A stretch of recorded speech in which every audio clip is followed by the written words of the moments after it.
Just moments ago, the president took questions outside the White House. He made some news here, so take a listen. Can you explain how you view, your great health care plan will impact Americans' health insurance premiums? It's going to be it is a tremendous plan. It's called the Great Health Care Plan.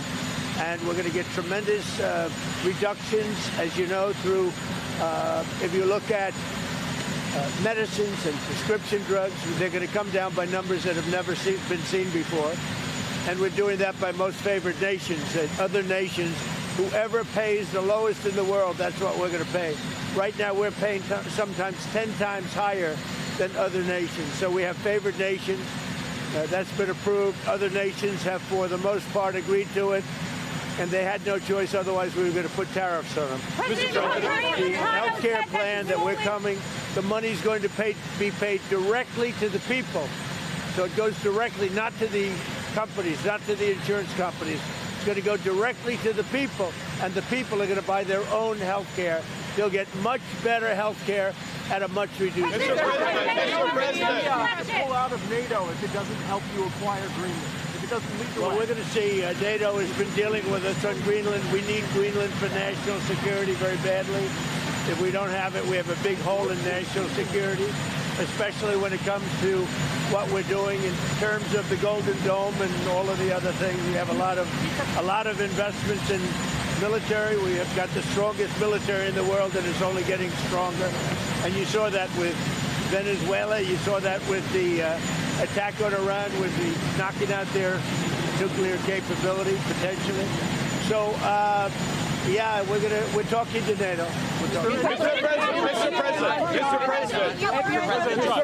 Mr. President. Not militarily. Sorry, guys, you cannot push too much. I don't talk about that. Mr. President. You urged protesters in Iran earlier this week to keep fighting in the streets and said that help was on the way. Is help still on the way, or has your bar Well, we're for going to see. intervention As you changed? know, Iran canceled the hanging of over 800 people. They were going to hang over 800 people yesterday, and I greatly respect the fact that they canceled that. Mr. President, Prime Minister Carney is in China. Prime Minister Carney is in China. How do you see the deals? Canada and China have just signed trade deals between the two partners. Well, that's okay. That's what he should be doing. I mean, it's a good thing for him to sign a trade deal. If you can get a deal with China, you should do that. Election in Venezuela. Did Arab and Israeli officials convince you to not strike Iran? Nobody convinced me. I convinced myself. You had yesterday scheduled over 800 hangings. They didn't hang anyone. They canceled the hangings. That had a big impact. Yesterday you accepted Maria Machado's Nobel Prize medal. What do you intend to do with it, and why would you want someone else's Nobel Prize? Well, she offered it to me. I thought it was very nice. She said, you know, you've ended 8 wars, and nobody deserves this prize more than in history than you do. And I thought it was a very nice gesture. And by the way, I think she's a very fine woman, and we'll be talking again. Say it? What's the trigger for the Insurrection Act in Minnesota? What are you waiting for? Well, the Insurrection Act, which has been used by 48% of the presidents as of this moment, the Insurrection Act also, if you look at it, I believe it was Bush, the elder Bush, he used it, I think, 28 times. It's been used a lot. And if I needed it, I'd use it. I don't think there's any reason right now to use it.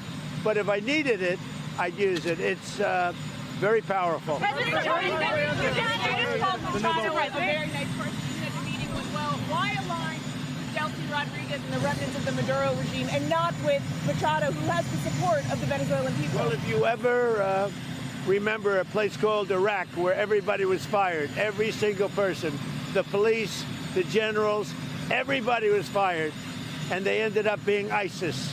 Instead of just getting down to business, they ended up being ISIS. So I remember that. But I'll tell you, I had a great meeting yesterday by a person who I have a lot of respect for, and she has respect, obviously, for me and our country. And she gave me her Nobel Prize. But I'll tell you what, I got to know her. I never met her before, and I was very, very impressed. She's a really, this is a fine woman. Where are you going to march for life? The March for Life is next week. Yes.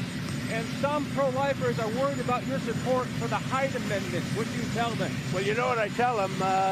You're going to hear about it because I just taped a beautiful piece for them, and they're going to play it. And those are great people. I want to tell you, they're great people. Thank you very much. Thank you very much, everybody. President Trump with an impromptu press conference. I just want to make one correction when he talked about George H.W. Bush using the Insurrection Act. He did it after the riots following the Rodney King death and the Rodney King verdict, rather.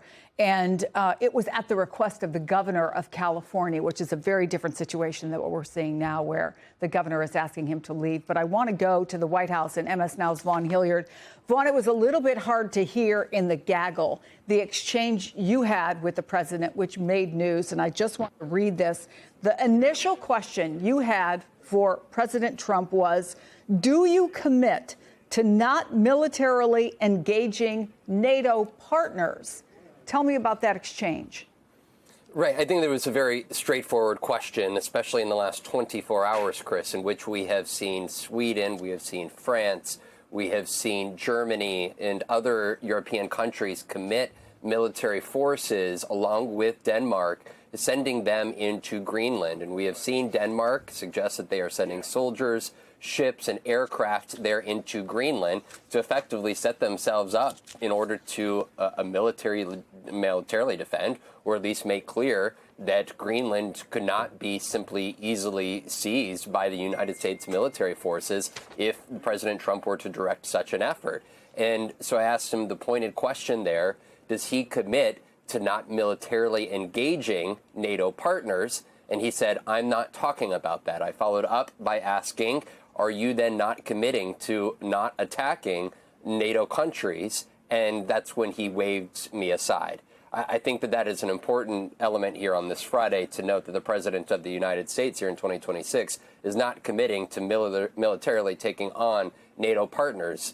The individual who asked the question prior to me asked about NATO and whether he was committed to staying in NATO. He said that he continues to have conversations, but yet again here, several days on now, and after the prime ministers of Denmark and I should say the foreign ministers of Denmark and Greenland came to the United States to make their appeal to the Trump administration, he continues to make the case that he intends to acquire Greenland. The other element there, I think, Chris, from his remarks that you just heard was effectively, it sounded like a commitment to Delcy Rodriguez, the now acting leader of Venezuela, despite Maria Corina Machado coming to the United States, presenting him his Nobel Peace Prize. The president of the United States, when directly asked whether he intends to hold up Machado as the not only opposition leader, but somebody that could lead Venezuela moving forward, he suggested that he is going to stick by the current leadership that exists in Venezuela, comparing it to 2003 and the de-Baathification efforts of the coalition forces